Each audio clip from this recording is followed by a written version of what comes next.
let's start with the predation topic. Yesterday we have discussed about the exploitation topic, and in that exploitation topic we have dealt with the parasitism, and that in the parasitism section it is again subdivided into hyperparasitism, helotism, and holoparasite, hemiparasite, these kind of things, right? And today we are going to see predation topic. In the predation topic we have a basic concept that the predator is a big organism, is a big species, while the prey is just like a Mickey Mouse. It's just like a Mickey Mouse to a predator. Predator will see prey as a Mickey Mouse. Actually, I have done a mistake. I have made a prey of very big size. Let's make it much more smaller. Okay, so this is our Mickey Mouse like prey. Prey is comparatively smaller in size with respect to the predator. Predator is big enough, huh? And the main aim of predator is to catch, kill, and eat. Kill and eat. Main aim is catch, kill, eat. Okay, these are the basic things that we have discussed yesterday. Okay, so इसी को हम क्या बोलते हैं? Hunting बोलते हैं. इसी को हम बोलते हैं हंटिंग. कैच, किल, ईट. ठीक है, ये बेसिक कॉन्सेप्ट था कि प्रेडेटर बड़ा होगा प्रे के कंपैरिजन में, और प्रेडेटर का एक सिद्धांत होगा कैच, किल, ईट का. ओके, सुनाओ.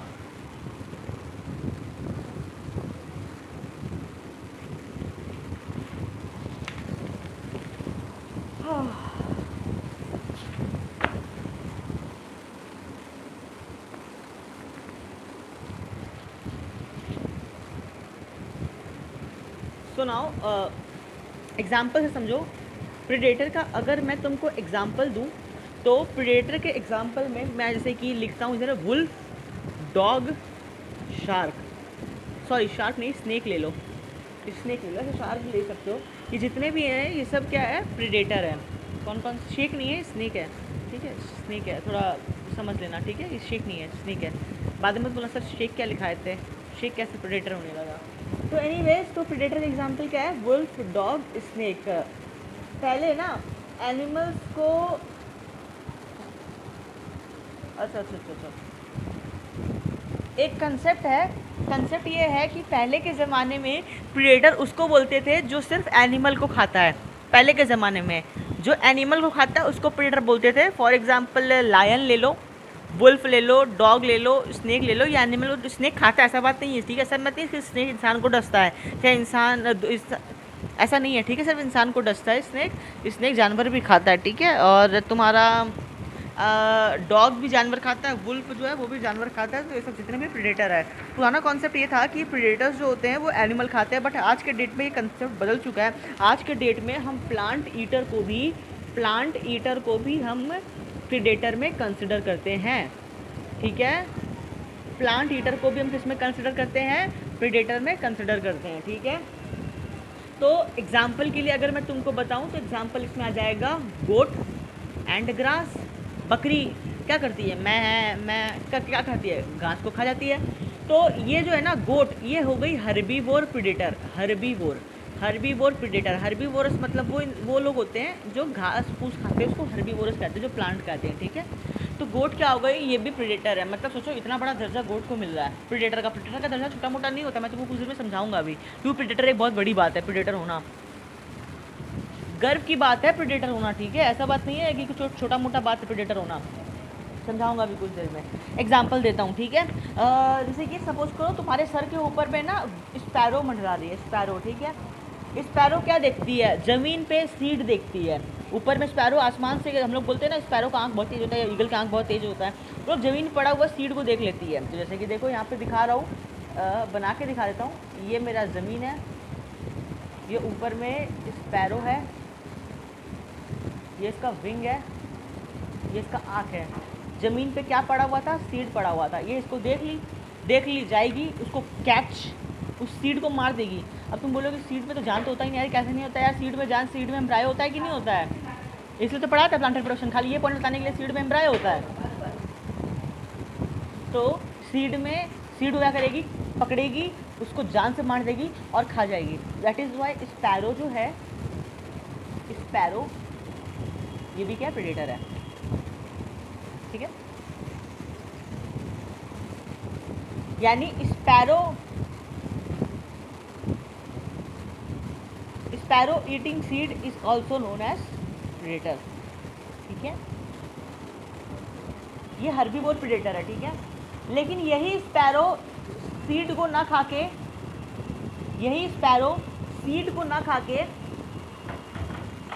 If she starts eating insects, तो ये फिर प्रेडेटर बन गई। लेकिन इस बार ये कौन सा प्रेडेटर बनेगी, carnivorous predator. It is as simple as that, ठीक है। स्पैरो अगर सीड को खाती है तो वो हर्बीवोर प्रेडेटर है, और अगर वो इंसेक्ट्स को खाती है, ज़मीन पर पड़ा हुआ सीड्स की जगह इंसेक्ट ही हो सकता है, उसको भी क्या करेगा, कैच, किल और ईट। ये क्या है, इंसेक्ट है, इंसेक्ट, वॉर्म, कुछ भी ले लो। तो ये कौन सा प्रेडेटर बन गए, कार्निवोर प्रेडेटर बन गए स्पैरो। यानी स्पैरो दो तरह का प्रेडेटर है, कार्निवोर भी और हर्बीवोर भी। ये प्लांट को भी खाता और ये जानवर को भी खाता, ठीक है। मैं ना एक क्वेश्चन पूछता हूँ इसी से रिलेटेड मैं तुमसे क्वेश्चन पूछता हूँ। काऊ जो होता है वो ग्रास खा रहा है, ठीक है। तुम्हारे सामने एक गाय है, गाय भी ग्रास खा रहा है, तो क्या काऊ का मैं प्रेडेटर बोलूँगा? क्यों नहीं बोलूँगा काऊ का प्रेडेटर? ये तो गलत बात है यार, काऊ को बोलना चाहिए क्योंकि ये भी तो खा रहा है। हाँ, अरे तो मैं कह रहा हूँ ग्रास खा रहा है, चारा खा रहा है, ये क्या लॉजिक हुआ? नहीं, मैं जब कह रहा हूँ ग्रास खा रहा है तब मैं कह रहा हूँ ग्रास खा रहा है, काऊ इज ईटिंग ग्रास। लो, क्वेश्चन ने मेंशन कर दिया, तब काऊ को क्या प्रेडेटर बोलेंगे? नहीं, बुरा नहीं जा रहा ना, काऊ के प्रति प्रेम ही इतना है कि काऊ को कैसे हिंसक प्राणी बोल दे, वो तो शांत होती है ना, मन में आ रहा होगा। बट ये रीज़न नहीं है। देखो, काऊ जब भी ग्रास को खाती है ना, तो वो क्या करती है, जाने अनजाने में वो देख ग्रास को है ना मारती नहीं है, क्योंकि वो ऊपर से खा लेती है, ठीक है। तो इसमें ना एक चीज़ होता है, वो है ना ग्रास को पूरी तरीके से नहीं खाती, वो ग्रास का सिर्फ ऊपर वाला हिस्सा खा जाती है। तो जब वो ऊपर वाला ग्रास का हिस्सा खा जाती है, ये क्या करती है, ग्रास को अप्रूट नहीं करती है। ग्रास को पूरी अप्रूट करने का मतलब जड़ से नहीं उखाड़ती है, ठीक है। ओनली माइल्ड ग्रेजिंग करती है। काऊ जो भी होती है, अच्छी प्राणी है ये क्या करती है, माइल्ड ग्रेजिंग करती है, ठीक है। Do not completely अप्रूट the grass, ठीक है, कंप्लीटली अप्रूट नहीं करती। एंड इसी की वजह से क्या होता है, जब किसी भी चीज़ को तुम जड़ से नहीं काटो, खाली ऊपर से काट दोगी, तो वो और तेज़ी से बढ़ना स्टार्ट हो जाता है। तो जो ग्रास होता है उसका जो ग्रोथ होता है वो स्टिमुलेट हो जाता है, यानी ग्रोथ इज इंड्यूस्ड। क्लियर है ये चीज़, ग्रोथ इज इंड्यूस्ड, ओके। काऊ जो होती है वो क्या करती है, ऊपर से खाती है, क्योंकि उसका जो हाथ पाँव तुम देखोगे उस पर नाल बंधा हुआ होता है, तो वो ज़मीन से खजोड़ के नहीं खा सकती स्पैरो की तरह। स्पैरो का उंगली होता है, काऊ का ऐसा नहीं, मोटा होता है, वो खाली खाएगी भी तो ऐसा उसको नाड़ झुकाना पड़ेगा यार, नाड़ में दर्द हो जाएगा। ज़्यादा झुक के मतलब खा लेती है, बट ऊपर से खा लेती है, ठीक है। पूरा कंप्लीटली ग्रास को अप्रूव नहीं करती, उसकी वजह से जो ग्रास का ग्रोथ होता है वो क्या होता है, बढ़ जाता है, ठीक है। अब काऊ को क्या मिल रहा है, cow is also cow is getting nutrition मिल रहा है कि नहीं, घास को खा रही तो काऊ को न्यूट्रिशन मिल रहा है, तो काऊ में भी क्या हो गया, प्लस हो गया। तो देयर एग्जिस्ट अ म्यूचुअलिज्म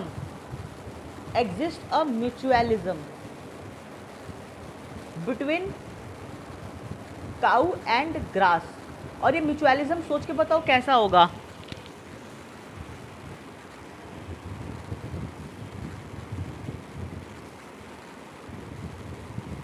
हाँ, तो कौन से टाइप का म्यूचुअलिज्म होगा, नॉन ऑब्लिगेट क्या, एग्जैक्टली सही बोली। हाँ, तो ये जो होगा नॉन ऑब्लिगेट म्यूचुअलिज्म होगा, ठीक है। लेकिन ये क्वेश्चन समझ में आ गया काऊ का। काऊ इज नॉट अ प्रेडेटर, भोली भाली गाऊ है, क्योंकि प्रेडेटर कब होता, प्रेडेटर कब होता है? जब एक का फायदा होता है, एक का नुकसान होता है। यहाँ पे दोनों का फायदा हो रहा है ना। जब दोनों का फायदा हो रहा है तो काऊ प्रेडेटर नहीं हुई। काऊ जो हुई वो क्या है? नॉन ऑब्लिगेट म्यूचुअलिज्म का एग्जाम्पल है। काऊ का भी बेनिफिट हो रहा है और ग्रास का भी बेनिफिट हो रहा है, ठीक है।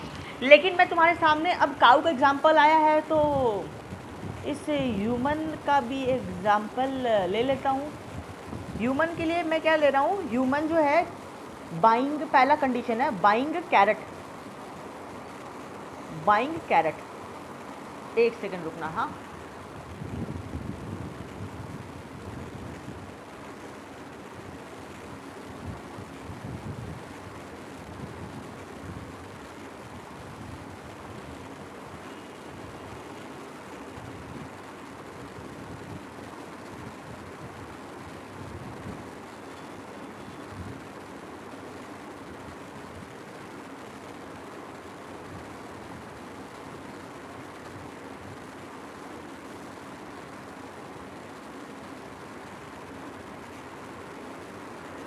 ये हुआ ह्यूमन के केस में, ठीक है। तो मुझे बताओ, ह्यूमन इज बाइंग कैरेट, ठीक है। ह्यूमन इज बाइंग कैरेट, तो तुम क्या बोलोगी? क्या ये प्रेडेटर है क्या? क्यों प्रेडेटर है? मतलब काऊ खाए तो प्रेडेटर नहीं, मैं खाऊं तो प्रेडेटर? तो इतना बुरा हूँ? हाँ, ह्यूमन बोल रहा है, ह्यूमन इज लाइक ले ह्यूमन।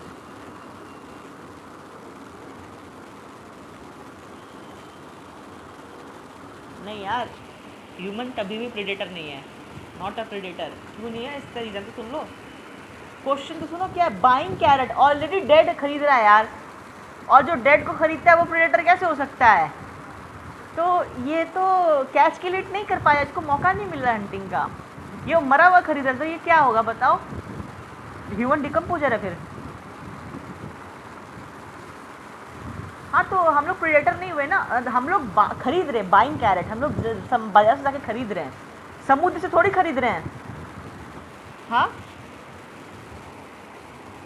हाँ, तो मैं इस कंडीशन के लिए बोल रहा हूँ, सिर्फ इस कंडीशन के लिए। तुम जाके शेर को मारो, तुम प्रेडेटर कहलाओगी। लेकिन अगर तुम बाइंग कैरेट और कंडीशन दिया हुआ तो ये प्रेडेटर है क्या? नहीं, प्रेडेटर नहीं है। क्या है फिर ये? डिकम्पोजर। डिकम्पोजर ह्यूमन तो है, बट ये है क्या? मतलब ह्यूमन क्या कहलाएगा जब ये प्रेडेटर नहीं है? तो डिकम्पोजर है क्या? मैं तुमसे पूछ रहा हूँ, क्या ह्यूमन डिकम्पोजर है? डिकम्पोजर कौन होते हैं? बैक्टीरिया होते हैं जो सड़ा देते हैं। तो ह्यूमन के सड़ाता है क्या एक कैरेट को? ह्यूमन जो है वो स्कैवेंजर है इस केस में, डेड को खा रहा है ना। लास्ट क्लास में बताया था, जो डेड को खाता है उसको स्कैवेंजर बोलते हैं, ठीक है। और जो डेड को खाता है लेकिन बहुत ही ख़राब स्थिति में, मतलब बहुत ही एग्रेसिव नेचर में, तो वो डिकम्पोजर बैक्टीरिया होता है, ठीक है।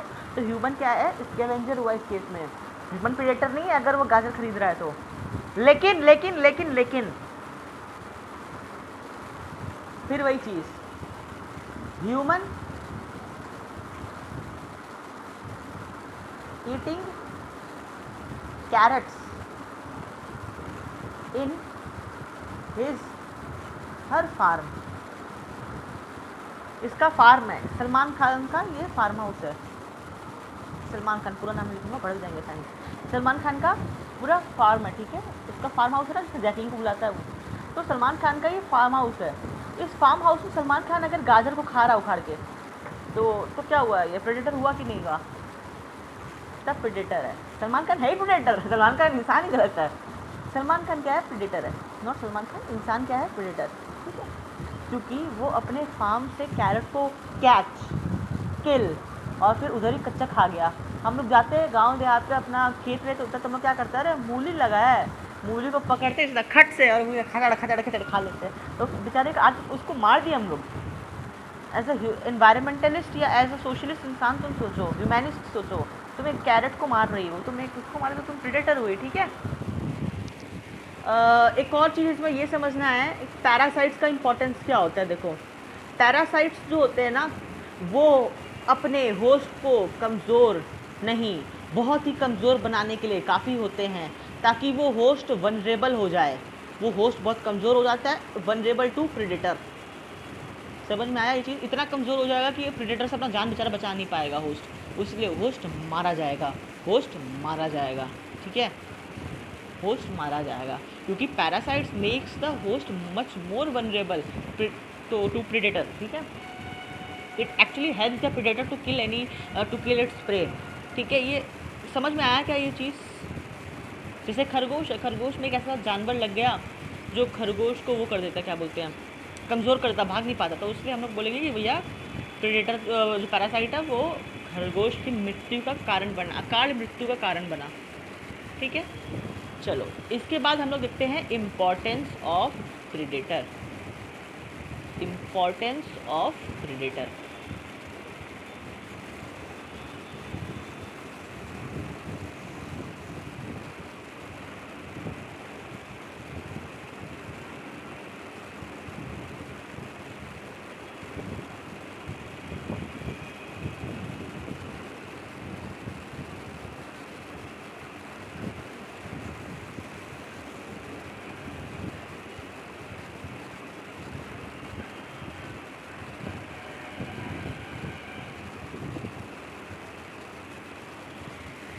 इम्पोर्टेंस ऑफ प्रेडेटर को डिस्कस करते हैं, ठीक है। Act as a conduit for energy transfer. दूसरा पॉइंट, मेंटेन्स इकोलॉजिकल बैलेंस, ठीक है। तीसरा point, maintains species diversity.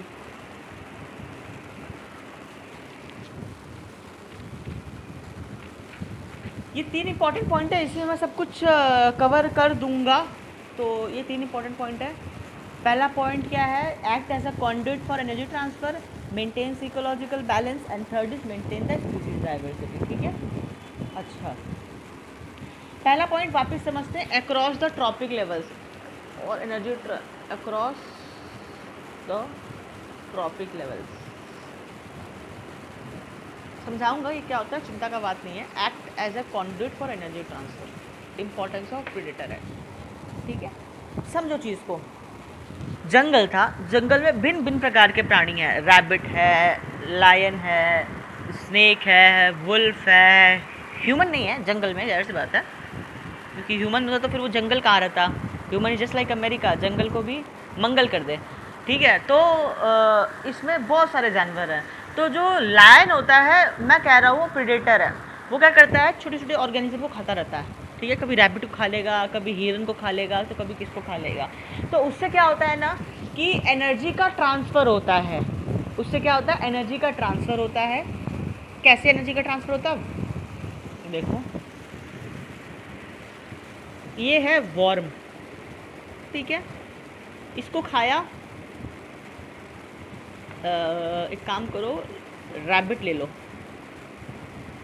Rabbit, बकरी ले लो, एक काम करो, बकरी ऐसे खाती नहीं है बट सपोज ले लो बकरी है ये, ठीक है। या एक काम करो, वर्म मत लो, एक काम करो, ये है मेरा ग्रास और ये है मेरा गोट, और गोट को कौन खाया, वुल्फ सपोज लो, वुल्फ, और वुल्फ को कौन खाया, मेरा बड़ा वाला शेर, ये लायन है, ठीक है। डायग्राम से कॉम्प्रोमाइज़ करें ना, ऐसा नहीं होता, वैसे लायन इंसान डर जाएगा अगर ऐसा होने लगा तो कितने ऑर्गेनिज्म बनाए, 1 2 3 4, ठीक है। ये है हर एक टॉपिक लेवल पे। ग्रास जो है वो हर्बीवोर है, ग्रास हर्बीवोर नहीं है, ग्रास तो प्रोड्यूसर है ना, ग्रास थोड़ी हर्बीवोर हो गया।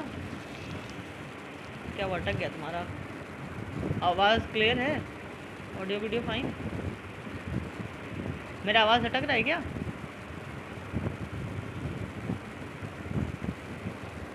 हाँ हाँ, बहुत अच्छा। वुल्फ लाइन आया ही नहीं अभी तक, ये क्या हो गया?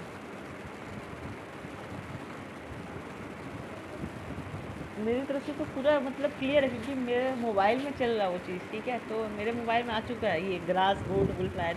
तुम्हारा नेट का कनेक्शन मेरे सबसे कौन हम? अच्छा अब आया वो एग्जिट का। अरे मेरे मोबाइल में बहुत परफेक्ट चल रहा है, पता है, क्योंकि मैं 2 डिवाइस कनेक्टेड होता है, एक आईपैड होता है, एक फ़ोन होता है, 2 से मैं गूगल मीट खोलता हूँ। तो अगर मेरा क्या बोलते हैं, मेरे को समझ में आ सकता है मेरा डिवाइस है। तुम्हारा इंटरनेट का प्रॉब्लम है, इसलिए ऐसा हो रहा है। अगर इंटरनेट ठीक रहता तो ऐसा नहीं होता।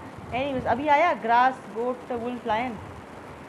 तो देखो हुआ क्या, गोट बकरी जो है वो घास को खा जाता है, घास जो है प्रोड्यूसर है, गोट जो है वो हर्बीवोर है।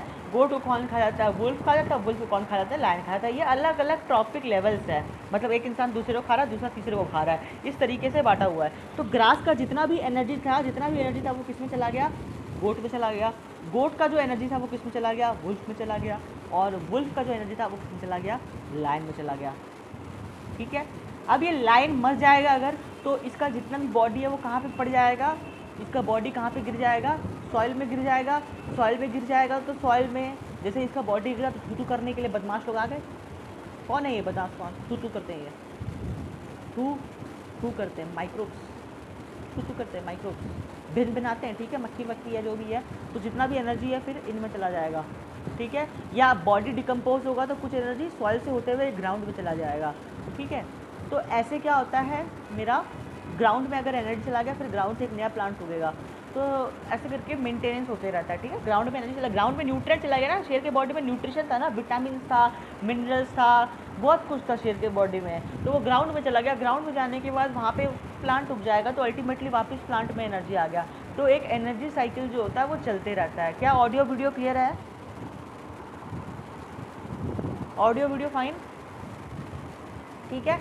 तो इस तरीके से जो लायन होता है, या प्रीडेटर मान लो, तो वुल्फ भी एक प्रीडेटर है, लायन भी एक प्रीडेटर है, गोट भी एक प्रीडेटर है। तो ये जो प्रीडेटर्स होते हैं ना, they act as a conduit of energy transfer across the trophic levels. देखो ये वुल्फ एक है ना, मतलब they act as a conduit मतलब एज अ माध्यम, ठीक है। एनर्जी ट्रांसफर का एक माध्यम है from the goat towards the lion.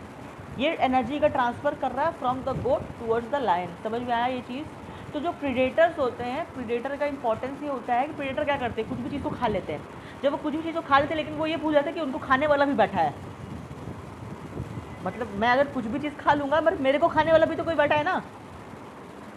तो वही चीज़ है, प्रीडेटर अपने आप को भगवान समझ बैठता है। वो बोलते हैं कि नहीं, मैं तो इसको खा रहा हूँ तो मैं ही भगवान हूँ, बट बेचारा वो भूल जाता है कि उसको भी खाने वाला बैठा है। तो प्रीडेटर जो होता है वो एनर्जी ट्रांसफ़र का एक माध्यम बनता है। It act as a conduit for energy transfer, ठीक है। दूसरा चीज़, मेंटेन्स द इकोलॉजिकल बैलेंस। बहुत इंपॉर्टेंट पॉइंट है ये, it maintains the ecological balance, ठीक है। कैसे, मैं समझाता हूँ, मेरा काम समझाना। देखो लायन जो होता है ना, ऐसा नहीं है कि लायन सिर्फ खरगोश के पीछे पड़ गया है कि नहीं मैं तो खरगोश ही खाऊंगा क्योंकि खरगोश से मेरा पर्सनल दुश्मनी है। लायन का किसी भी ऑर्गेनिज्म के साथ कोई दुश्मनी नहीं होता, बिकॉज लायन को पता है वही किंग है, ठीक है। वो किसी से नहीं जलता है, वो किसी से उसका कोई क्या बोलते हैं उसको, दुश्मनी नहीं है, ठीक है। कि नहीं कि वो पूरे जंगल में से सिर्फ रैबिट को फिनिश कर देगा, पूरे रैबिट का तादाद को जंगल में से ख़त्म कर देगा, ऐसा नहीं होता, ठीक है। लायन ये काम कभी नहीं करता, वो जंगल में से पूरे एक स्पीशीज़ को कभी नहीं मारता है। तो यानी कोई भी प्रीडेटर जो है वो प्रे स्पेसिफिक नहीं होता। प्रे स्पेसिफिक मतलब एक ही स्पीशीज़ के पीछे नहीं पड़ता है, प्रे स्पेसिफिक नहीं होता, वो सारे स्पीशीज़ को खाता है। देखो सब पे, सबका विकास सबका साथ, बस वही बात है। ये सब पे ध्यान देता है, सबको इक्वल इंपॉर्टेंस देता है। कल को कोई ना बोल दे कि गोट की यार तुम तो सिर्फ रैबिट को ही इंपॉर्टेंस दे रहे हो, मेरे को इंपॉर्टेंस ही नहीं दे रहे हैं, ऐसा नहीं होता है, ठीक है। जो लायन होता है वो प्रे स्पेसिफिक नहीं होता है, वो सब पे ध्यान देता है, वो सबको खाता है, ठीक है।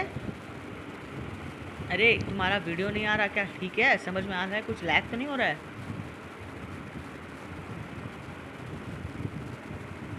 हाँ नहीं मेरा पता नहीं, मेरे को तुम्हारा वो लग रहा है, क्या बोलते हैं, लैगिंग लग रहा है, ठीक है। नहीं दोस्तों, तुमको ये समझ में आ रहा है ना, वीडियो तो फाइन है, ऑडियो फाइन है, ऑडियो अच्छा आ रहा है ना, लैग तो नहीं कर रहा, कि अटक तो नहीं रहा, कि स्प्रेड तो नहीं हो रहा, नॉइस तो नहीं है?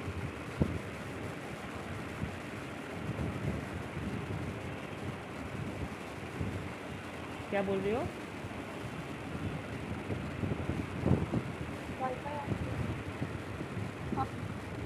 पैसा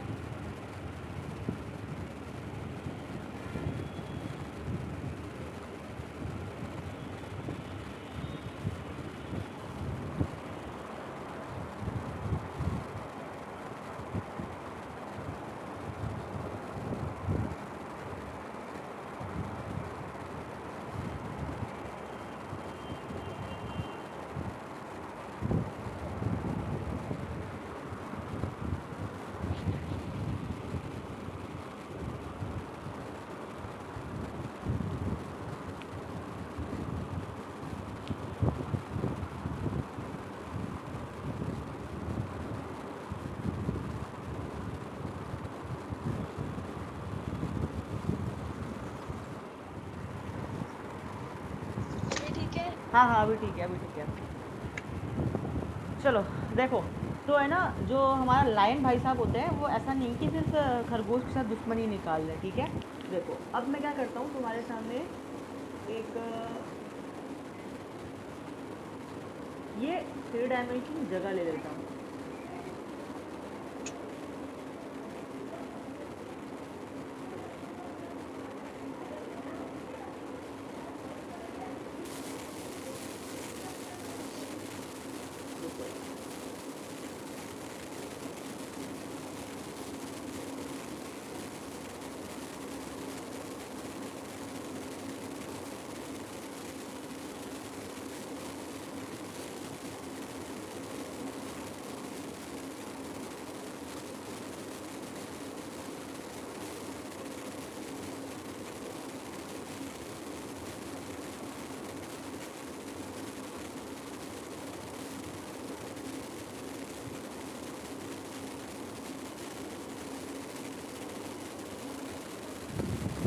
ठीक है, देखो ये फील्ड है, इस फील्ड में हमारे पास लायन है, इस फील्ड में मेरे पास रैबिट है, और इधर ही क्या है, मेरा काऊ है, ठीक है। अब देखो ये तो क्लियर है कि लायन जो होता है वो काऊ को भी खाता है, और लायन जो होता है वो रैबिट को भी खाता है। यहाँ पे कोई बीजेपी वाला है तो बता दो, काऊ को मार रहे हम, तो बीजेपी वाले विद्रोह कर देंगे। तो देखो लाइन के साथ लाइन का फंडा नहीं है, बीजेपी वाला आ जाएगा विद्रोह करने, लाइन बीजेपी वाले को खा जाएगा। लाइन इज नॉट स्पेसिफिक, ठीक है, वो किसी को भी खा सकता है। और यहाँ पे सपोज करो क्या है, ग्रास है, यहाँ पे ग्रास है, तो रैबिट भी क्या करता है, ग्रास को खाता है, और काऊ भी जो होता है वो ग्रास को खाता है, ठीक है। क्लियर है ये चीज़। तो अब देखो क्या हुआ, अगर जो लायन हो था वो लायन अगर सिर्फ रैबिट को सल्टाने पे लग गया, क्योंकि रैबिट जो है जाके उसके नाक पर दम कर दिया, उसका पूछ को जाता काट के आ जाता है, तो लाइन को आगे गुस्सा, लाइन क्या करेगा, सिर्फ रैबिट को खा जाएगा। सिर्फ रैबिट को अगर लाइन खा जाएगा तो मुझे बताओ ये जो ग्रास था जो मिल बांट के काऊ और रैबिट खा रहे थे, अब क्या काऊ के लिए जो फूड मटेरियल है वो बहुत ज़्यादा अबंडेंट है कि नहीं है।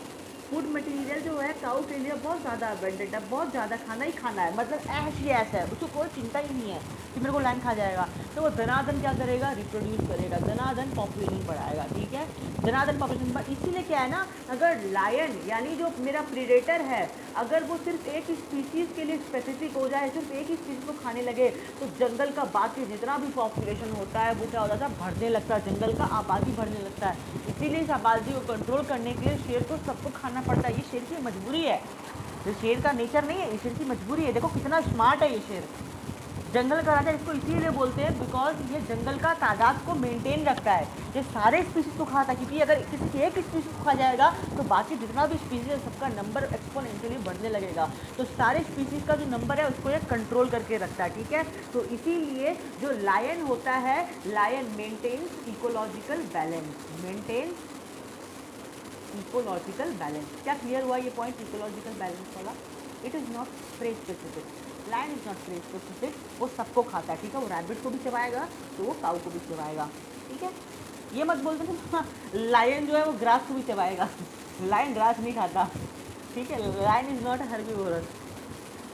आगे एक और चीज़ है कि it maintains species diversity, maintains species diversity, जो मैंने थर्ड पॉइंट लिखाया हुआ है ये चीज़, ठीक है, वापस मत लिखो, मेंटेन्स स्पीसीज डाइवर्सिटी। ये क्या है भाई स्पीसीज डाइवर्सिटी? देखो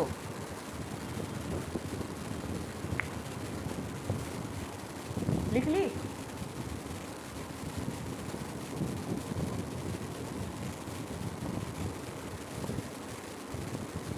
अगर मैं इस लायन को टपका दूँ, क्योंकि मैं बीजेपी वाला हूँ, ये काऊ को खा रहा था तो मैंने लायन को टपका दिया।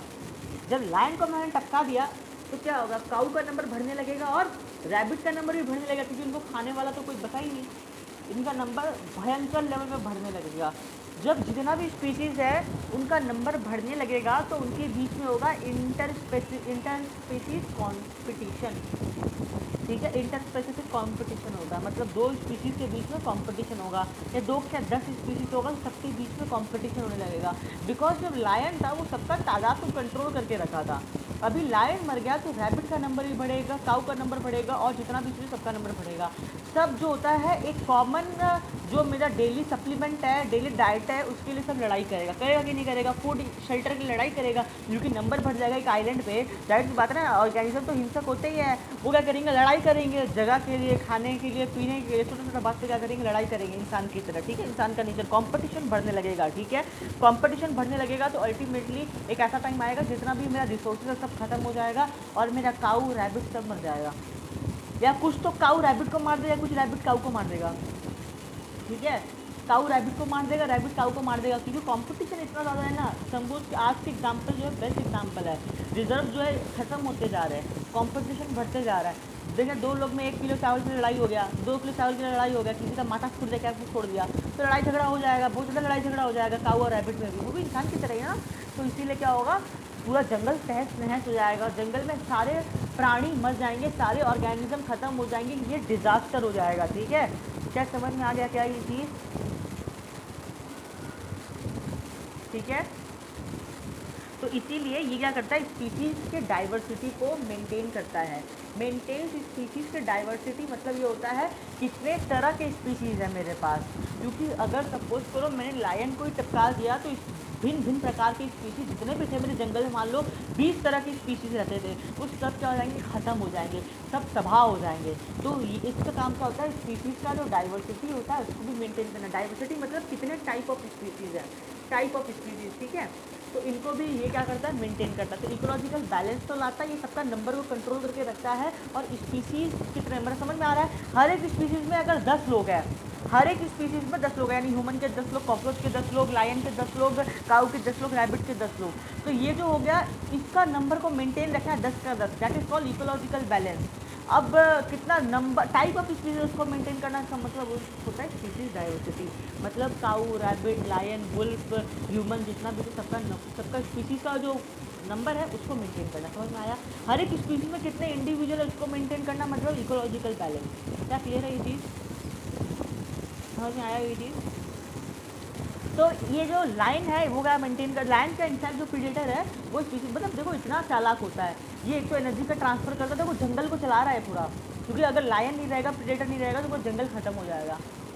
ठीक है, इसलिए लायन को नहीं मारने का होता, लायन और टाइगर को रिजर्व करने का होता है। इसलिए नरेंद्र मोदी अभी पकड़ के लायन नमीबिया से, याद होगा, चीता वीता को।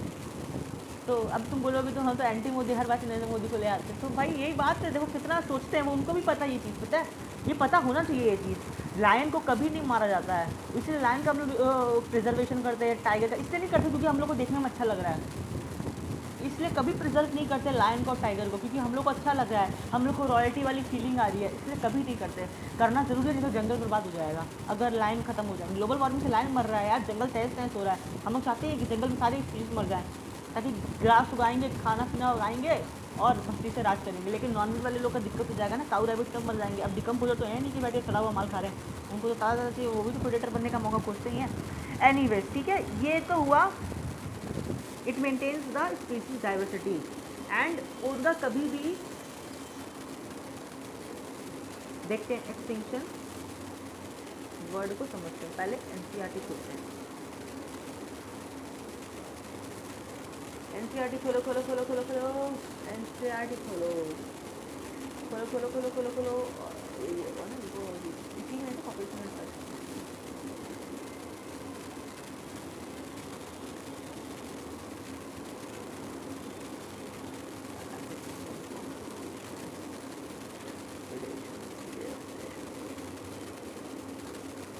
देखो, यहाँ पे क्या लिख के रखा है?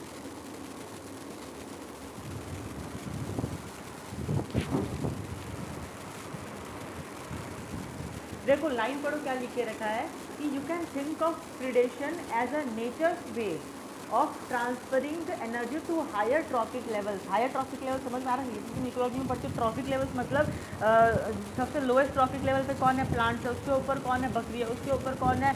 वुल्फ। वुल्फ है। सबसे ऊपर में कौन होता है? टॉप मोस्ट कंज्यूमर यानी ह्यूमंस या लायन बैठे हुए थे जो सब कुछ खाते हैं, ठीक है। तो इससे क्या होता है ना, ये नेचर्स वे है transferring energy to higher trophic level, the energy fixed by the plant, ठीक है।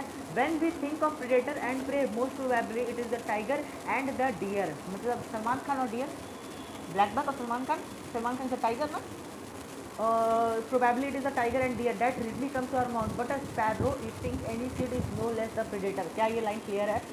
sparrow eating any seed is no less a predator, ठीक है। Although animals eating plant are categorized separately as herbivorous, they are in broad ecological context not very different from the predator। क्या मैं ये अपनी बात समझा पाया? ये लाइन क्लियर है? आगे, Besides acting as a conduit for energy transfer across the tropic level, predator play other important role। सबसे important रोल क्या है predator का? मोस्ट important रोल है conduit की तरह एक्ट करते हैं एनर्जी ट्रांसफर का across the tropic level, ठीक है। दूसरा देखो क्या लिख के रखा है, दूसरा point, they keep the prey population under control, है कि नहीं? प्रे का पॉपुलेशन को अंडर कंट्रोल होते रखा है। But for predator prey species could achieve very high population density and cause ecosystem instability, है कि नहीं? बट फॉर प्रेडेटर मतलब अगर प्रेडेटर को हटा दूं मैं तो prey species could achieve very high population density and cause ecosystem instability. क्या क्लियर है? इकोसिस्टम इंस्टेबिलिटी कैसे क्लियर हो जाएगा? उसके आगे व्हेन सर्टेन, एक और चीज़ समझो, ठीक है। अगर ये समझ में आ गया तो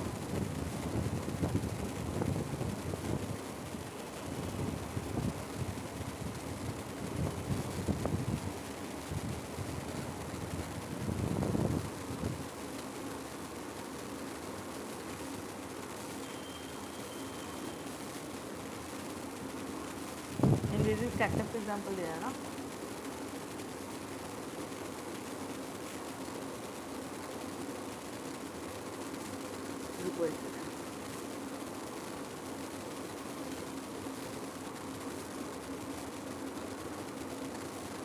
इसको करते हैं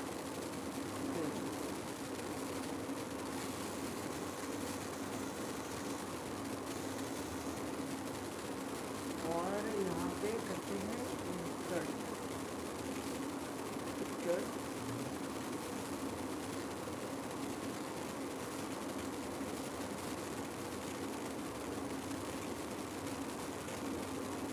देखो यहाँ पे तुम अपना एनसीईआरटी मतलब खोल के रखना, ऐसे मतलब अच्छे से समझ में आएगा कि एंड कॉज इकोसिस्टम इंस्टेबिलिटी। एक चीज़ समझो, ये मेरा था लैंड, ये लैंड है मेरा, ठीक है। मैं लैंड बना रहा हूँ मैं। इस ज़मीन पे हर एक शहर का अपना अपना राजा होता है ना, वैसे इस ज़मीन का राजा था ये प्रेडेटर, ठीक है। ये प्रेडेटर क्या करता था? ज़मीन का जितना भी ऑर्गेनिज्म है सबका पॉपुलेशन को कंट्रोल करता था, ठीक है। पॉपुलेशन को कंट्रोल करता था प्रेडेटर, ठीक है। ये राजा है, ठीक है। जितना भी पॉपुलेशन है, चाहे रैबिट ले लो, डियर ले लो, रैबिट, डियर, बकरी के वाले बोलते हैं, गोट बोलते हैं, सबका पॉपुलेशन पे कंट्रोल करना होगा, ठीक है। अब मैं क्या कर रहा हूँ, मैं बाहर से एक विदेशी माल लाके इस इकोसिस्टम में छोड़ दे रहा हूँ। इस इकोसिस्टम में मैं बाहर से एक एक्जॉटिक स्पीशीज़ को लाके छोड़ दे रहा हूँ। एक्जॉटिक स्पीशीज मतलब जो वो स्पीशीज होते हैं जो बाहर से आते हैं उनको एक्जॉटिक स्पीशीज बोलते हैं, जो बहुत रेयर होते हैं ना उनको एक्जॉटिक बोलते हैं। तो मैं अगर एक्जॉटिक स्पीशीज़ को ला के इस इकोसिस्टम में छोड़ दूँ तो मुझे बताओ, इस इकोसिस्टम के लिए प्रीडेटर जो था वो बहुत चालाक था। प्रीडेटर जो था वो क्या था? प्रूडेंट था। प्रूडेंट मतलब क्या होता है? बहुत चालाक। मतलब वो सबका पॉपुलेशन को क्या करता है? वो समझ के रखा है कि भैया देखो मेरा ये एरिया है, मुझे पता है कहाँ पे नदी है, कहाँ पे कौन सा ऑर्गेनिज्म है और किसको कितना खाना है। लेकिन मैं बाहर से कोई दूसरा प्रेडेटर को ले आऊँगा जो इस एरिया को बिलोंग ही नहीं करता, जो इस एरिया का नेचुरल प्रेडेटर है ही नहीं, वो क्या खाएगा, धड़ल्ले से सबको खाने लगेगा। वो डियर को भी धड़ल्ले से खाएगा, वो क्या बोलते हैं रैबिट को भी धड़ल्ले से खाएगा, वो गोट को भी धड़ल्ले से खाएगा। तो ये क्या कर देगा ना, ये जो एक्जॉटिक स्पीसीज अगर मैं कभी भी बाहर से एक इकोसिस्टम में लेके आता हूँ तो वो क्या करता है, वो अपना नंबर को बहुत तेज़ी से मल्टीप्लाई करता है एक्जॉटिक स्पीसीज, और बाकी जितना भी स्पीसीज है सबका नंबर को वो कम कर देता है, क्योंकि वो जितना भी रिसोर्सेज है सबका मिसयूज़ करने लगता है। ठीक है, इट इज़ जस्ट लाइक कि हमारा ये इंडिया है और इंडिया के अंदर में क्या आया, कांग्रेस, कौन आया, राहुल गांधी या सोनिया गांधी, बाहर के थे ना, ये तो इटली के थे। तो हमारे इंडिया वाले को तो पता था कितना लोगों को यूटिलाइज़ करना है, इंडिया वाले जो लोग हैं उनको पता है ना कितने अपना लोगों को लूटना है। ये कांग्रेस हो गया, राहुल गांधी हो गया, सोनिया गांधी हो गई, या ब्रिटिश गवर्नमेंट आ गई, ये इंडिया में आ गई और धड़ल्ले से जितना भी रिसोर्सेस सबको खा गई। प्रेडेटर तो ये भी है और प्रेडेटर हमारे इंडिया वाले भी है, ऐसा बात नहीं है। ठीक है, अब ममता बनर्जी को ले लोगी, ममता बनर्जी तो बांग्लादेश की है, वो तो हमारे लिए एक्जॉटिक स्पीसीज हुई। तो देख लो बंगाल का हालत क्या हुआ, और अपना लोगों का कितना नंबर तादाद बढ़ा दिया बंगाल में, कितना ज़्यादा वो हो गया, क्या बोलते हैं इसको हम लोग, रोहिंग्या वेहिंग्या जो भी है, रेफ्यूजीज लोग का नंबर बढ़ा दिया बांग्लादेशी लोग का बंगाल में। तो यही होता है, जब भी बाहर से कोई भी स्पीसीज, बाहर से अगर मैं कोई भी प्रेडेटर को ले आऊँ और अगर मैं एक नेचुरल इकोसिस्टम में डाल दूँ जो उस इकोसिस्टम का नेचुरल प्रेडेटर नहीं है, नेचुरल प्रेडेटर नहीं है उस इकोसिस्टम का, तो वो तबाही मचा देगा उस इकोसिस्टम में और अपना नंबर को धड़ल्ले से क्या करेगा, बढ़ाएगा। इससे क्या होगा, बाकी जितना भी स्पीसीज है सबका मरने वाला स्थिति हो जाएगा, क्योंकि सबका नंबर को वो क्या कर देगा, कम कर देगा, बिकॉज सारा ग्रास तो यही स्पीसीज खा गया, या सारा गोट है जितना भी चीज़ है यही खा गया, बाकी जितने भी स्पीसीज सबको बहुत कम क्वान्टिटी ऑफ फूड मिलेगा, तो सब ऐसे भी मर जाएंगे। देखो यहाँ पर ये लिखा हुआ है कि when certain exotic species are introduced into a geographical area, they become invasive and start spreading fast because the invaded land does not have its natural predator. उसका natural predator तो रहा ही नहीं, उसके पास तो एक बाहरी predator आ गया। ठीक है, इसका एग्जाम्पल है ये देखो जो मैंने समझाया, ये वही एग्जाम्पल है। प्रिकली पियर कैक्टस, कैक्टस का नाम है प्रिकली पियर कैक्टस का नाम है। ठीक है, क्या किए थे हम लोग, इस कैक्टस को ऑस्ट्रेलिया के अंदर में ले आए थे। ठीक है, मतलब एक्चुअली जब ऑस्ट्रेलिया के बड़े बड़े नेता लोग जब देश भ्रमण कर रहे थे अपना कंट्री को बचाने के कंट्री को बचाने के बहाने के मतलब कंट्री को बचाना है ये बहाना था उनका। ठीक है, तो उस बहाने के लिए वो देश का भ्रमण करते थे, जगह जगह जाके चाय पर चर्चा कर रहे थे। तो उनको क्या दिखा, उनको एक कैक्टस दिखा तो बहुत सुंदर लगता था, जाने अनजाने में बिना इकोलॉजी का ज्ञान हुए बिना वो कैक्टस को क्या अपने शहर ले आए, और जैसे ही उस कैक्टस को अपने शहर में लेके आए वो कैक्टस तो जो तबाही मचाया है, और ये ऑस्ट्रेलिया का बहुत बड़ा प्रॉब्लम बन गया है, क्योंकि ये कैक्टस क्या करता है, देखो The prickly pear cactus introduced in Australia. Prickly pear cactus introduced in Australia in the early 1920s caused havoc. एकदम तबाही मचा दिया by spreading rapidly into millions of hectares of rangeland. ये एलन में क्वेश्चन आता है कितना हेक्टर, मिलियंस है, वो तुमको बोलेगा 1000 बिलियन मिलियन ट्रिलियन, तुम्हारा आंसर क्या जाएगा, million of vector of range land. ठीक है, और फाइनली ये इन्वेजिव कैक्टस को कंट्रोल कर लिया गया only after a cactus feeding predator a mass from it natural habitat was introduce into the country. मतलब क्या है, अब ये जो प्रिकली पियर कैक्टस है वो ऑस्ट्रेलिया के लिए बहुत मुश्किल बन गया था। तो अब इस प्रिकली पियर कैक्टस के लिए हम लोग समाधान, ऑस्ट्रेलिया वाले थे ना, इंडिया वाले थोड़ी है, इंडिया वाले तो आज तक जूझते हैं हर प्रॉब्लम से, ऑस्ट्रेलिया वाले हाथ तो सॉल्यूशन खोजते हैं। वो क्या किए, इस कैक्टस को खाने वाला प्रेडेटर को इंट्रोड्यूस कर दिए। समझ में आया? मुझे बताओ वो कैक्टस क्यों स्प्रेड हुआ ऑस्ट्रेलिया में, क्योंकि उसको खाने वाला कोई प्रेडेटर था ही नहीं, वहाँ पे कोई नेचुरल प्रेडेटर था ही नहीं उस कैक्टस का, इसलिए वो स्प्रेड हो गया ऑस्ट्रेलिया में। तो अब ऑस्ट्रेलिया वाला दिमाग लगाया, बोला कैक्टस तो हम ले आए, अब इस कैक्टस को खाने वाला हम मॉथ को पकड़ के लेके आएंगे। मॉथ क्या है, इस कैक्टस को खा जाएगा, बिकॉज ये जो ऑस्ट्रेलिया वाले जो मिनिस्टर थे वो जहाँ से कैक्टस को पकड़ के लाए तो वहाँ पर कैक्टस प्रॉब्लम नहीं था ना, तभी तो वो पकड़ के लाए। अगर वहाँ पर प्रॉब्लम होता तो उनको पता होता ना कि भैया ये फलाना ढिमकाना कंट्री में कैक्टस प्रॉब्लम है, तो वो क्यों लाते हैं, उनको पता नहीं था। पता क्यों नहीं था? क्योंकि उस कंट्री में वो प्रॉब्लम है ही नहीं। प्रॉब्लम क्यों नहीं है? बिकॉज उस कंट्री में उस कैक्टस को खाने वाला प्रेडेटर ऑलरेडी बैठा हुआ है। लेकिन वो जिस कंट्री में लेके आया कैक्टस, वहाँ पे खाने वाला उसको कोई नहीं है, कोई नेचुरल प्रेडेटर नहीं है। तब वो क्या किए, वो दूसरे शहर से जहाँ से वो कैक्टस लाया था वहाँ से प्रेडेटर को उठा के अपने कंट्री में लेके आए। ठीक है, तो मॉथ है जो क्या है, कैक्टस फीडिंग प्रेडेटर है मॉथ, उसको नेचुरल हैबिटेट से इस कंट्री में इंट्रोड्यूस करवा दी। क्या क्लियर हुआ ये चीज़? समझ में आ गया? आगे देखो, biological control method adopted in agricultural pest control are based on the ability of the predator to regulate the prey population. ठीक है, ये क्या है, जो मैंने अभी तुमको एग्जांपल दिया मॉथ का, तो मॉथ का एग्जांपल, मॉथ जो है वो एग्जांपल है biological control method. Biological control होता है और होता है केमिकल कंट्रोल, फिजिकल कंट्रोल, कुछ तरह का कंट्रोल होता है। मतलब क्या मैं बता रहा हूँ, मान लो तुम्हारे घर के आसपास मच्छर हो गया, तुम क्या करोगे, डीडीटी छिड़क दोगी ना आसपास। डीडीटी केमिकल मेथड है जिसकी वजह से क्या मच्छर मर जाएगा। अब तुमको मच्छर को मारने के लिए तुम क्या की, तुम बैट ले आई, ये वाला बैट जो मेरे पास पड़ा है अभी दिख नहीं रहा मेरे को, ये वाला बैट मच्छर को मारने के लिए, ये फिजिकल मेथड है, सीधा झटका देता है 440 वोल्ट का वो लोग को। ठीक है, तो ये फिजिकल मेथड है। अब मान लो, अब क्या करूँगा मैं, तालाब में ना एक, जब तालाब, मच्छर तो तालाब में ही होता है, तो तालाब में मैं क्या करता हूँ, एक फिश को छोड़ देता हूँ। उस फिश का नाम है गैम्बूजिया फिश। पता था ये बात, क्योंकि आगे में आया हुआ है।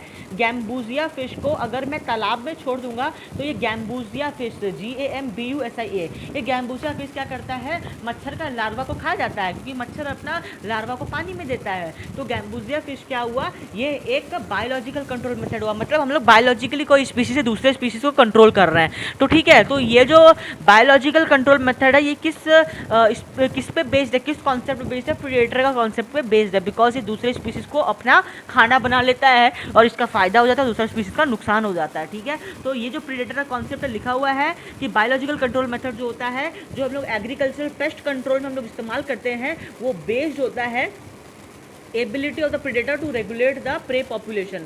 Ability of the predator to regulate the prey population. अगर वो मच्छर को खा ही नहीं पा रहा तो मतलब क्या निकला, अगर उस गैम्बूशिया फिश के पास एबिलिटी नहीं है मच्छर को खाने का, तो हम गैम्बूशिया फिश को इंट्रोड्यूस क्यों करेंगे? सीधी सी बात है ना, वो उसके पास कैपेबिलिटी है इसीलिए तो इंट्रोड्यूस कर रहे हैं। तो it is based on the ability of the predator to regulate the prey population. क्या क्लियर हुआ ये चीज़? ये इंपॉर्टेंट लाइन है कि बायोलॉजिकल कंट्रोल मेथड जो होता है वो किस पे बेस्ड होता है। ठीक है, आगे, predator also help in maintaining species diversity in a community by reducing the intensity of competition among the competing prey species। ये लाइन बताया मैंने, बताया कि नहीं? ठीक है, आगे इसी का मैं तुमको एक एग्जांपल देता हूँ, लेकिन अब मैं क्या करूँगा ना, इस एग्जांपल के लिए इस कलर का इस्तेमाल करूँगा।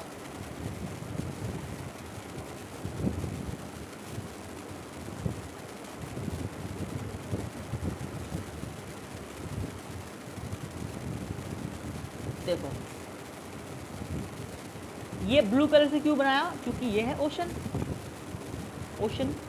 ठीक है, शिट, इस ओशन में ना एक होता है सुपीरियर इनवर्टिब्रेट, एक होता है इंफीरियर इनवर्टिब्रेट, और इधर ले लो एक डिजास्टर। ठीक है,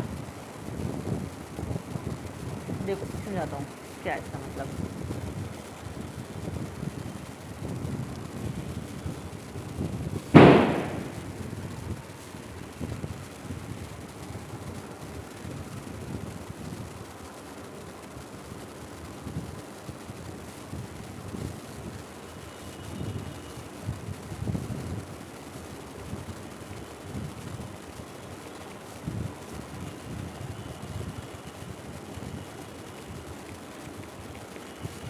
ये अमेरिका का समुद्र है, अमेरिका का समुद्र है। ठीक है, अमेरिका का दलाल नहीं, अमेरिका का क्या है, समुद्र है, अमेरिकन पैसिफिक कोस्ट। ठीक है, इस अमेरिका का जो समुद्र है, इसके अंदर में ना एक स्टारफिश रहती थी। उस स्टारफिश का नाम था पिजास्टर।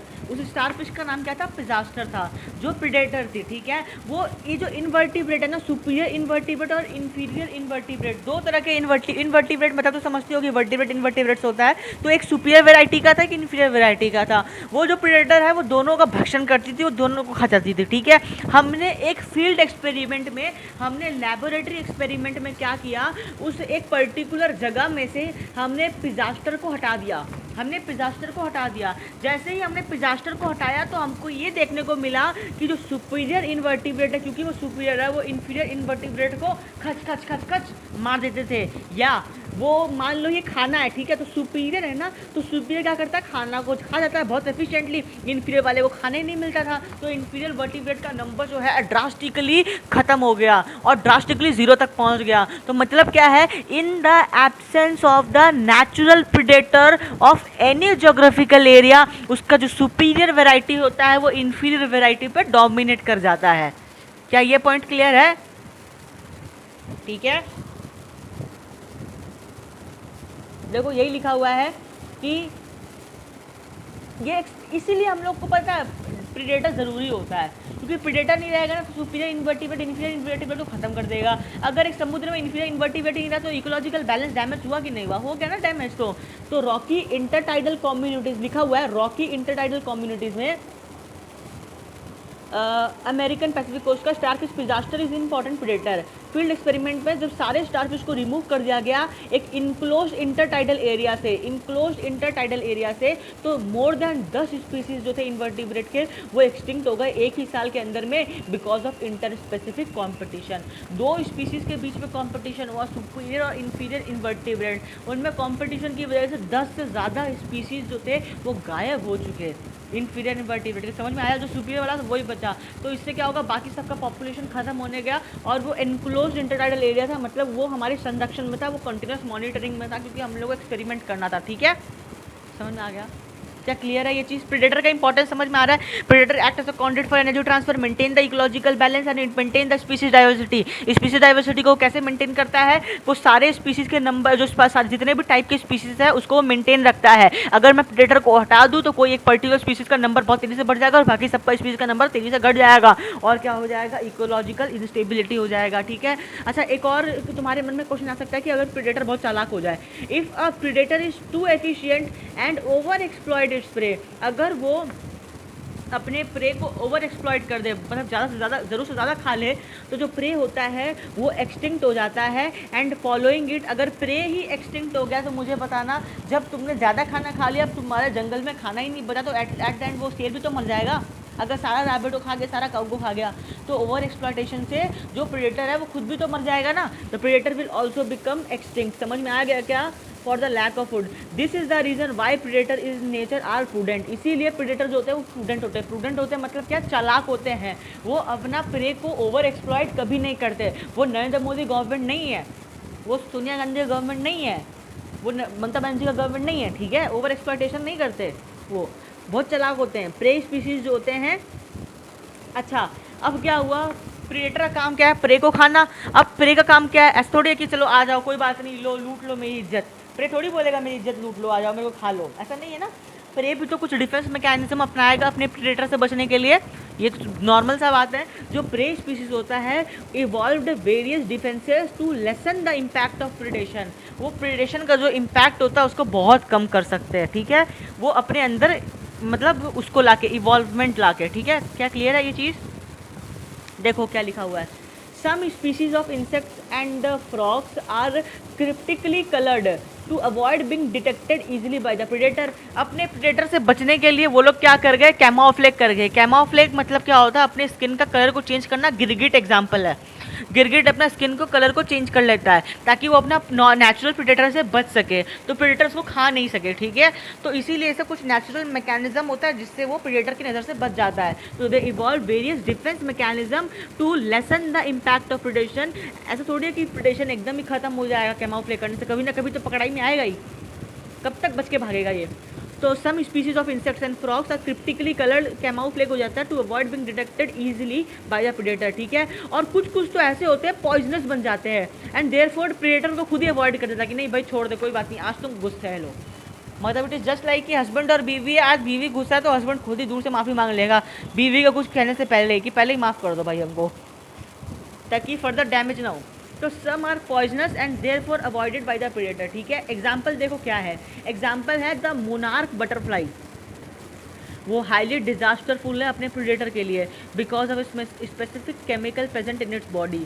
यानी देखो ये बर्ड जो थी, ये बर्ड क्या करती थी, मोनार्क बटरफ्लाई को खा जाती थी, मोनार्क बटरफ्लाई को खा जाती थी। एक दिन मोनार्क बटरफ्लाई ने इंतकाम लेने का सोचा। मोनार्क बटरफ्लाई ने अपने अंदर एक ऐसा केमिकल का सिंथेसिस करने लगा कि बर्ड जैसे ही इस मोनार्क बटरफ्लाई को खाती है बर्ड मर जाती है, बर्ड क्या हो जाती है, मर जाती है। तो इसीलिए बाद में जब बर्ड्स के बाद पता चली कि मोनार्क बटरफ्लाई को खाने से उसको ऐसा कुछ प्रॉब्लम हो रहा है, तो वो मोनार्क बटरफ्लाई को कम्प्लीटली अवॉइड करने लग गई। बेस्ट एग्जाम्पल मैगी में लेड आने लगा, तो इसीलिए हम लोग अवॉइड करने लगे उसको खाने से। तो बर्ड्स भी क्या करने लगी, मोनार्क बटरफ्लाई को अवॉइड करने लगी। वो बात अलग है, बाद में वो एक नया वेराइटी आ गया। तो monarch butterfly is highly distasteful to incubator because of special chemical present in its body. Interestingly the butterfly acquired the chemical during its caterpillar stage by feeding on poisonous weeds. देखो लिखा हुआ है, मतलब क्या हुआ, ऐसा क्या हुआ कि पहले उसमें ये पॉइजन नहीं था, अब इसमें पॉइजन आया बिकॉज वो है ना, जितने भी इसके एंसेस्टर्स थे जो शहीद हो चुके हैं बर्ड के हाथों, बर्ड उस मोनार्क बटरफ्लाई को खा जाती थी, जितने भी लोग शहीद हो चुके हैं इनके फैमिली में, तो वो क्या करते थे, वो उनका देखा देखी ना कि भाई उन्होंने सीख लिया मोनार्क बटरफ्लाई ने कि यार अब चलेगा नहीं, ये जिस हिसाब से कर रहे हैं मेरे को बर्ड्स आती है, पकड़ लेती है और खा जाती है। तो वो क्या करने लगे, वो जानबूझ के जो पॉइजनस वीड्स होते थे वहाँ पे अपना कैटरपिलर को छोड़ देते थे। तो कैटरपिलर को वहाँ पे छोड़ने से उनके अंदर में क्या पॉइजन चला गया, जिसकी वजह से वो कैटरपिलर खुद तो मरा नहीं, लेकिन बर्ड्स उनको खाने के लिए आई तो बर्ड्स मर गई। तो इसीलिए एट द एंड इस समाज का क्या हुआ, प्रोटेक्शन हो गया। ठीक है, देखो कितना दिमाग लगाया मोनार्क बटरफ्लाई ने, इंसान में तो दिमाग ही नहीं होता। फॉर प्लांट्स, प्लांट्स में देखो क्या है, हर्बीवोर्स क्या होते हैं, प्रेडेटर होते हैं, जाहिर सी बात है। प्लांट्स के लिए हमने एनिमल का मॉडिफिकेशन देखा, हमने एनिमल जो प्रे थे उनका मॉडिफिकेशन देखा, वो तो कैमाउफ्लेज कर लेंगे या अपने अंदर कुछ पॉइजन ले आएंगे। अगर मैं प्लांट्स के बारे में बात करूं तो हर्बीवोर्स जो थे वो प्रेडेटर थे। ठीक है, इसमें देखो क्या लिखा हुआ है, एक लाइन तो ये बहुत इंपॉर्टेंट है कि मोर देन 10 स्पीसीज क्वेश्चन आएगा, मोर देन 10 स्पीसीज एलन में क्वेश्चन आएगा। ठीक है, इसको मार्क कर लेना। आगे ये क्वेश्चन आएगा, नियरली 25% जो थे, जितने भी इंसेक्ट थे वो फाइटोफेगस थे, मतलब वो प्लांट के सैप पे फीड करते थे। ठीक है, क्या क्लियर है मैं क्या कह रहा हूँ तुमको? देखना, प्लांट्स के लिए जो हर्बीवोरस होते हैं, हर्बीवोरस जो प्लांट को खाते हैं वही प्रेडेटर होते हैं। ठीक है, तो प्लांट को खाने वाला कौन होगा, इंसेक्ट होगा ना, प्लांट को खाने वाला इंसेक्ट होगा। देखो यहाँ पे लिखा हुआ भी है, नियरली 25% जितने भी इंसेक्ट्स होते हैं वो फाइटोफेगस होते हैं, मतलब वो प्लांट के सैप पे फीड करते हैं, अदर प्लांट के जो पार्ट्स होते हैं उस पर फीड करते हैं। तो अब प्लांट एनिमल की तरह भाग तो सकता नहीं है इंसेक्ट से, एनिमल तो फिर भी भाग जाता है। प्रॉब्लम प्लांट्स के लिए बहुत सीवियर हो जाता है, इस बेचारा विक्टिम है प्लांट। ठीक है, because unlike animal they can not run away from the predator. ठीक है, plant therefore have evolved an astonishing variety of morphological and chemical differences. तो प्लांट के अंदर में क्या हुआ, astonishing variety of morphological variation हुआ और केमिकल डिफरेंसेस आ गया अपने हर्बीवोर के खिलाफ में। ठीक है, जैसे कि तुमने पढ़ा होगा थॉर्न्स का एग्जांपल, जो थॉर्न्स था, थॉर्न्स जो प्लांट के अंदर में किस में आता है, अकेकी और कैक्टस में आता है। ये most common morphological mean of defence है, क्योंकि कैक्टस होगा तो हर कोई प्लांट तक इसको खाएगा नहीं, क्योंकि उसमें क्या थॉर्न लगा हुआ है ना, अकेकिया और कैक्टस के अंदर में कांटा लगा हुआ है, तो हर कोई इंसान कैक्टस को आके खाएगा नहीं, जैसे खाएगा वो कांटा चुभ जाएगा, उसको ब्लीडिंग होने लगेगा और वो मर जाएगा। तो दैट इज़ वाई ये कौन सा मैकेनिज्म था, ये मॉर्फोलॉजिकल मीन ऑफ प्रोटेक्शन था, मॉर्फोलॉजिकल मीन ऑफ डिफेंस था। ठीक है, और केमिकल मीन्स देखो, मेनी प्लांट जो होते हैं वो क्या करते हैं, केमिकल को प्रोड्यूस करते हैं दैट मेक द हर्बीवोरस सिक। अपने हर्बीवोरस फिर वो बोलते भी हैं और आना मेरे को खाने के लिए, प्लांट बोलता है उसको, क्योंकि प्लांट क्या किया, अपने अंदर मॉडिफिकेशन किया, कुछ डिफेंसेस मैकेनिज्म लाया और अपने अंदर में वो केमिकल को स्टोर कर लिया। तो जैसे कोई भी हर्बीवोर को खाने के लिए आता था, तो जैसे उसको खाता था उसके बाद क्या होता था, वो बीमार पड़ जाता था, जो भी हर्बीवोर प्लांट को खाता था वो बीमार पड़ जाता था। ठीक है, इनहिबिट, जिसकी वजह से क्या हुआ, प्लांट का फीडिंग नहीं हो पाया और इसकी वजह से जितना भी मेरा हर्बीवोर था, जितना भी प्रेडेटर था, उस प्लांट को नहीं खा पाता, तो उनका फीडिंग को इनहिबिट हो गया, प्लांट का डाइजेशन भी इनहिबिट हो गया। ठीक है, इनफैक्ट उनका जो रिप्रोडक्शन था उसको भी ख़त्म कर देता था, या इनफैक्ट कुछ कुछ केसेस में तो ये हर्बीवोर को मार भी देता है प्लांट। मतलब प्लांट के अंदर में एक ऐसा केमिकल आया, प्लांट के अंदर में एक ऐसा केमिकल आया जो हर्बीवोर को क्या करता है, मार भी देता है, और हर्बीवोर को रिप्रोडक्शन रेट, ये रिप्रोडक्शन रेट बहुत कम है, क्योंकि आयरन में क्वेश्चन आएगा क्या प्लांट का केमिकल रिप्रोडक्शन रेट को इफेक्ट करता है। जी हाँ, रिप्रोडक्शन रेट को इफेक्ट करता है। वो क्या करता है, इतना बीमार कर दिया अपने हर्बीवोर का कि ना वो खा पा रहा ना वो पचा पा रहा है। ठीक है, अच्छा तुमने देखा भी होगा कैलोट्रोपिस वीड को अबंडेंट फील्ड पे ग्रो होते हुए। ठीक है, ये जो प्लांट्स होती है ये हाईली पॉइजनस कार्डियक ग्लाइकोसाइड्स को प्रोड्यूस करती है। तो इसीलिए तुमने देखा होगा कि कोई भी गाय भैंस जो होती है इसके आसपास रोम नहीं करता है। मतलब वापस अगर मैं तुमको समझाऊं इसी भाषा में, तो ये एक वीड प्लांट ले लो। सपोज करो ये वीड प्लांट है। कौन सा वीड प्लांट है? कैलोट्रोपिस। इस कैलोट्रोपिस वीड प्लांट के अंदर में एक केमिकल होता है, उस केमिकल को हम लोग कहते हैं कार्डियक ग्लाइकोसाइड। क्या कहते हैं हम इस केमिकल को? Cardiac glycoside. Cardiac glycoside, cardiac glycoside से समझ में आ रहा होगा का हार्ट पे क्या करेगा? इफेक्ट करेगा। ये केमिकल किस में होता है? ये कैलोट्रोपिस में होता है। कैलोट्रोपिस एक वीड होता है, ठीक है। वीड मतलब घास फूकने वाला वीड नहीं, खुश होने का जरूरत नहीं है, फिर इंसान उसको फूक लेता नहीं तो क्या होगा? कार्डियक ग्लाइकोसाइड है, ठीक है। ये कार्डियक ग्लाइकोसाइड क्या करता है? कार्डियक अरेस्ट कर देता है। तो मतलब जो भी काऊ उसको खाने के लिए आएगी इस वीड को, काऊ को हार्ट अटैक आ जाएगा, काऊ मर जाएगी। तो इसीलिए इसके अंदर में मॉडिफिकेशन आया कार्डियक ग्लाइकोसाइड्स का, ठीक है। That is why you never see any cattle और goats browsing on this plant, ठीक है। और in fact wide variety of chemical substances that we extract from the plant on a commercial scale are produced by its defense against the grazer and browser, ठीक है। जैसे कि देखो तुमने सुना होगा बहुत सारे प्लांट से हम लोग क्या निकालते हैं? अफीम निकालते हैं। प्लांट से अफीम ऑब्टेन्ड होता है, प्लांट से तुम निकोटिन निकालते हो, प्लांट से तुम कैफीन निकालते हो। कैफीन आता है ना कॉफ़ी में जो डलता है, प्लांट से ही तो आता है। क्यूनिन को निकालते हो, स्ट्रिचनिन को निकालते हो। स्ट्रिचनिन एक पॉइजन है, क्यूनिन हम लोग मलेरिया में देते हैं, ठीक है बाय द वे। तो ये जितना भी केमिकल है ये केमिकल हम लोग प्लांट से निकाले। तो एट द एंड ये प्लांट क्यों प्रोड्यूस किया ये केमिकल? कोई स्पेसिफिक रीजन होगा तभी प्रोड्यूस किया ना, नहीं तो सारे प्लांट में केमिकल होना चाहिए। स्पेसिफिक प्लांट में क्यों है? बिकॉज उन प्लांट को अपने ग्रेजिंग जो भी ग्रेजर है, जो भी इस प्लांट को खा जाते हैं, जो भी ब्राउजर्स है जो प्लांट के आसपास भटकते हैं, उसे बचने के लिए वो केमिकल बनाया, ताकि कोई भी अगर एनिमल आ जाए वो ओपियम वाला प्लांट को खा जाएगा तो उधर ही बेहोश होकर गिर जाएगा। मॉर्फिन होता है ना, ओपियम मतलब मॉर्फिन होता है। लेकिन इंसान को ये रहस्य पता चला गया, साला इससे नशा होता है, सीधा प्लांट को ही काट दिया। तो इसी का जो नॉलेज था प्लांट का बचने का, इसी का काल मृत्यु का कारण बन गया। तो इससे हम लोग क्या करते हैं? मॉर्फिन को डिराइव कर लेते हैं। समझ में आया? प्रे का मैकेनिज्म, डिफेंस मैकेनिज्म। हमने प्रे का डिफेंस मैकेनिज्म देखा, हमने प्रेडेटर का नेचर देखा। प्रेडेटर जो होता है वो प्रूडेंट होता है, वो अपने प्रे को कभी भी ओवर एक्सप्लॉइट नहीं करता, नहीं तो वो खुद मर जाएगा, इतना चालाक होता है। स्पीशीज डाइवर्सिटी को मेंटेन करता है, इकोलॉजिकल बैलेंस को मेंटेन करता है, और it act as a conduit for energy transfer. And hence तुम्हारा प्रेडेटर का जो टॉपिक था वो कंप्लीट हुआ। नेक्स्ट क्लास में हम लोग पढ़ाएंगे कॉम्पिटिशन। कॉम्पिटिशन में हम लोग नीके के बारे में डिस्कशन करेंगे, नीके होता क्या है, और फिर एमेंसलिज्म पढ़ा के इसको ख़त्म करेंगे, फिर स्टार्ट करेंगे। अगला क्लास चलेगा पूरा कंपटीशन, और उसके बाद हम लोग स्टार्ट करेंगे इकोसिस्टम, ठीक है। पॉपुलेशन, अभी पॉपुलेशन एक इंट्रैक्शन पढ़ा है, और उसके पहले का जो टॉपिक है वो पहले बाद में पढ़ाएंगे, हम लोग को सिस्टमेटिकली चीज़ों को देखना है। तुम एक काम करना, फिर कंपटीशन बचाना है। इसमें और क्या बचा है? कंपटीशन भी बचा है मेरे हिसाब से। कंपटीशन, पैरासिटिज्म पढ़ा दिया, कमेंसलिज्म पढ़ा दिया, ये डायग्राम पूछ लेते हो कभी कभार। म्यूचुअलिज्म पढ़ा दिया। पॉपुलेशन इंट्रैक्शन लगभग कंप्लीट होने वाला है। प्रेडेशन हो ही गया, पॉपुलेशन इंट्रैक्शन कंप्लीट होने वाला है हमारा। ये बड़ा सबयूनिट था जो कंप्लीट हो जाएगा नेक्स्ट क्लास में। उसके बाद हम लोग पढ़ेंगे इकोसिस्टम। पॉपुलेशन हम लोग लास्ट में पढ़ेंगे, एकदम इकोसिस्टम के लास्ट में, पूरा मतलब इकोलॉजी के लास्ट में पढ़ेंगे पॉपुलेशन, और तुम्हारा ये बीच में पढ़ेंगे। उसके पहले हम लोग ये अडेप्टेशन आएगा। टेंशन का बात नहीं, इतना आज तक रखो, नहीं तो ज़्यादा पढ़ाऊंगा तो दिमाग फेल हो जाएगा। इकोलॉजी एक ऐसा मीठा खीर है जो ज़्यादा दे दूंगा तो डायबिटीज़ हो जाएगा।